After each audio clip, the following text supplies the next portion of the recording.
Assalamu alaikum, barkamu da wani lokaci a lamari kuma da kuma ita. Idan wannan ne farkon zuwan ka dinnan tashin namu sai kai mana subscribing da kuma like sannan kai sharing. To ga yadda ake linkin na wallet address na MetaMask zuwa cikin Satoshi app. Da farko sai ka zo ka shiga cikin Satoshin ka haka. Ya buɗe maka yauwa sai ka zo ƙasan nan mi wannan sai ka taɓa. Sai ka zo kan wallet naka ka taɓa ko yauwa link wallet address yauwa. To nan wajen address ɗin da za ka sa kar ka sa address na wani kowane exchanger, ka sa address naka na cikin MetaMask. Da farko sai mu zo mu shiga cikin MetaMask namu haka. Wallet address na MetaMask za ka sa. Idan ka sa na wani exchanger to za ka rasa ko naka har abadan abada. Sabida haka kowa ya kiyaye ya sa wallet address nasa na MetaMask.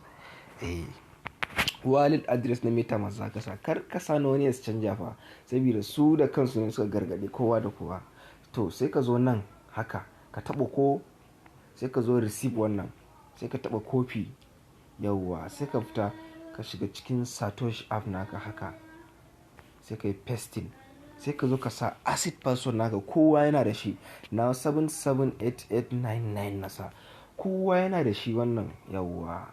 In baka da shi ma za su ce maka yi generating ka zo. Sai ka taɓa haka sai ka taɓa confirm. To za su turo password guda 6 a email naka. Bari mu jira password guda 6 za su tura mana. Ko kuma bari mu shiga email namu ma kar mu ba tare da mun ɓata lokaci ba. Yauwa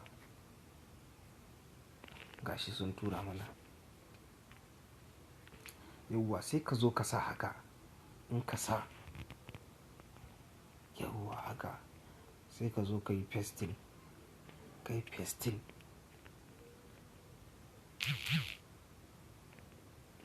Ka yi pasting haka. To ga inda burowan yake. Dole sai ka sa fuskanka. Fuskanka za ka sa. In ba kai ba bare buɗe ba. Fuskanka za ka sa.